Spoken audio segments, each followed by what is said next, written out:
Hello students, तो आज हम अपना नया पाठ पढ़ेंगे प्रत्यय। पिछले पाठ में हमने क्या पढ़ा था? उपसर्ग, जो मूल शब्द से स्टार्टिंग में लगते थे। अब प्रत्यय क्या होते हैं? जो मूल शब्द के बाद में लगकर उसके अर्थ में परिवर्तन है। वे शब्दांश जो शब्द के अंत में जुड़कर उसके अर्थ में विशेषता अथवा परिवर्तन करते हैं, उसी को हम प्रत्यय कहते हैं। जैसे बुद्धि प्लस मान, तो बुद्धिमान। इसमें हमने कौन सा प्रत्यय जोड़ा? मान प्रत्यय। लघु प्लस ता, लघुता। यहाँ पर बुद्धिमान अमूर्तवाचक संज्ञा शब्द है, इसके साथ हमने मान प्रत्यय जोड़ दिया तो यह विशेषण बन जाता है। इसी प्रकार लघु विशेषण शब्द है, जब इसके साथ ता प्रत्यय जोड़ देते हैं तो यह भाववाचक संज्ञा बन जाता है। प्रत्यय के 4 भेद होते हैं: कृत प्रत्यय, स्त्री प्रत्यय, तन्नित प्रत्यय और नाम धातु प्रत्यय। तो चलो एक एक करके हम सारे प्रत्यय पढ़ेंगे। सबसे पहले है कृत प्रत्यय। जो प्रत्यय क्रिया के मूल धातु रूप से के साथ लगाकर संज्ञा और विशेषणों का निर्माण करता है, उसे हम कृत प्रत्यय कहते हैं। और उनसे निर्मित शब्दों को कृदंत कहते हैं। तो जो उससे शब्द बनता है इसको हम क्या बोलते हैं? कृदंत। जैसे लिख प्लस इत, लिखित। वन प्लस आवट, बनावट। ये कृत प्रत्यय भी 5 प्रकार के होते हैं: कृतवाच्य प्रत्यय, भाववाच्य प्रत्यय, कर्मवाच्य, क्रियावाच्य और करणवाच्य। फिर अगला आता है हमारा तदधित प्रत्यय। जो प्रत्यय क्रिया के धातु रूपों को छोड़कर अन्य शब्दों जैसे संज्ञा, विशेषण, सर्वनाम आदि के साथ लगकर नए शब्द बनाते हैं, उनको हम क्या बोलते हैं? तदधित। और उनसे निर्मित शब्द तद्धितांत कहे जाते हैं। तो देखो, जो उनसे शब्द बनेगा और नया शब्द बनेगा उसको हम तद्धितांत कहते हैं, और ऊपर वाले में कृदंत। जैसे गर्भ प्लस ईला, गर्वीला। छोटा प्लस पर, छुटपन। तद्धित प्रत्यय कितने प्रकार के होते हैं? 8 प्रकार के: कृतवाचक, गणवाचक, स्थानवाचक, संबंधवाचक, लघुतावाचक, सादृश्यवाचक, भाववाचक और गुणवाचक। तो कितने टाइप्स के हुए? टोटल 8। अगला आता है हमारा स्त्री प्रत्यय। तो जो शब्दांश पुल्लिंग शब्दों के अंत में जुड़कर स्त्रीलिंग शब्दों की रचना करते हैं, उन्हें स्त्री प्रत्यय कहते हैं। जैसे लेखक प्लस इका, तो क्या बना? लेखिका, यानी स्त्रीलिंग बन गया। तो ऐसे ही होते हैं हमारे स्त्री प्रत्यय। अभिनेता प्लस वी, तो अभिनेत्री। यहाँ पर इका और ई तथा री स्त्री प्रत्यय। अब आता है हमारा नाम धातु प्रत्यय। तो जो शब्दांश संज्ञा या सर्वनाम शब्दों के अंत में जुड़कर उनसे क्रिया शब्दों की रचना, किसकी रचना करें? क्रिया शब्दों, उन्हें नाम धातु प्रत्यय कहते हैं। जैसे अपना प्लस आना, तो अपनाना। यहाँ आना नाम धातु प्रत्यय है। यदि हम ध्यानपूर्वक देखें तो तद्धित प्रत्यय में ही स्त्री तथा नाम धातु दोनों ही प्रत्ययों का समावेश हो जाता है। जिस प्रकार से हिंदी भाषा में प्रयुक्त होने वाले उपसर्ग संस्कृत, हिंदी, तद्भव तथा विदेशी 3 वर्गों में बटे हैं, उसी प्रकार प्रत्यय भी 3 वर्गों में बटे हैं।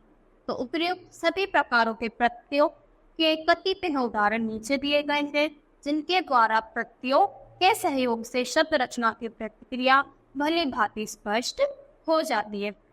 तो सबसे पहले देखते हैं कृत प्रत्यय, और इसमें भी हम देखेंगे हिंदी वाले प्रत्यय। तो प्रत्यय है आई।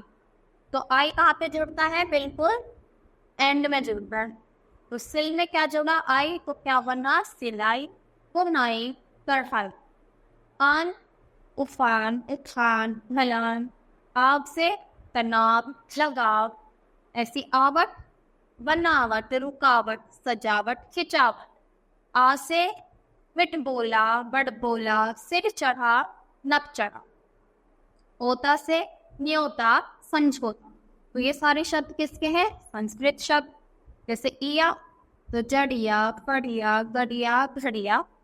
ई चमकी, धमकी, बोली और थपकी, चिमटी, ये सारे शब्द यहाँ है। हमने प्रत्यय लगाकर नए शब्दों का निर्माण किया है। अब कुछ संस्कृत के शब्द, अब कुछ है हमारे संस्कृत के प्रत्यय। तो अन्य, अन्य से क्या बनेगा? नमनीय, पूजनीय, वंदनीय, पठनीय। आ से व्यथा, पढ़ा, लिखा, कथा, शिक्षा। ट से भ्रष्ट, दुष्ट, नष्ट, कृष्ट। तव्य, वक्तव्य, गंतव्य, दृष्टव्य और मंतव्य, ये सारे हमारे कौन से शब्द थे? संस्कृत शब्द। तो उपर्युक्त प्रत्ययों में ट तथा धा प्रत्यय वास्तव में ता प्रत्यय के ही बदले हुए रूप हैं। संधि नियमों के कारण ता को टा तथा धा होकर दिए गए नवीन शब्दों की रचना हुई है। अब हमारे हैं तद्धित प्रत्यय, और कौन से? हिंदी वाले। तो आहट से क्या बनेगा? गर्माहट, घबराहट, कुछ भी बना सकते हैं। पा से मोटापा, बुढ़ापा। हारा से पनिहारा, घसियारा, लकड़हारा। ई से ऊनी, बरेलवी, मखमली, रेशमी। इया से चुनिया, बछिया, बुढ़िया। आर से सोनार, कुम्हार, लोहा। तो हम क्या कर सकते हैं? कुछ भी शब्द बना सकते हैं। अब संस्कृत के प्रत्यय यानी संस्कृत वाले शब्द, तो इससे क्या बनेगा? हर्षित, कर्षित, पल्लवित, पुष्पित। इन से पमगिल, कुटिल, जटिल, स्नेहिल। लू से कृपालु, दयालु, श्रद्धालु। क से दशक, शतक, अष्टक, द्वितीयक।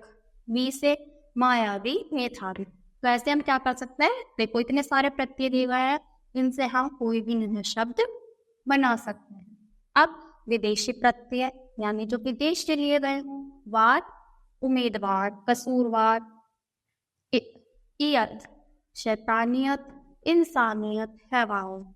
तो ये ऐसे शब्द हैं जो विदेश में बोले जाते हैं।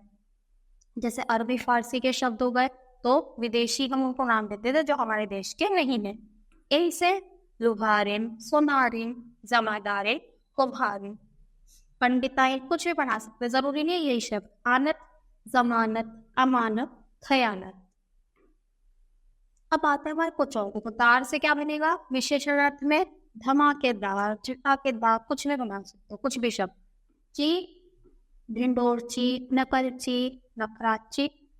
बाज से चालबाज, गिरहबाज, धोखेबाज, निशानेबाज, जखीरेबाज और जेठाबाज। तो आई होप बच्चों आपको समझ आया होगा। देखो उपसर्ग का क्या काम था? शब्द से पहले लगता, और प्रत्यय का लगता है हमेशा बाद में। और बस कुछ भी वर्ड बना सकते हैं, बस आखिरी में जैसे जो प्रत्यय दे दिया जाएगा, तो कि इत प्रत्यय लगा के बनाओ, तो हम क्या बना देंगे? इंसानियत। तो कुछ भी बना सकते हैं। ठीक है, तो इसी के साथ हमारा ये पाठ यहीं पर समाप्त होता है। आज के इतना ही। Thank you.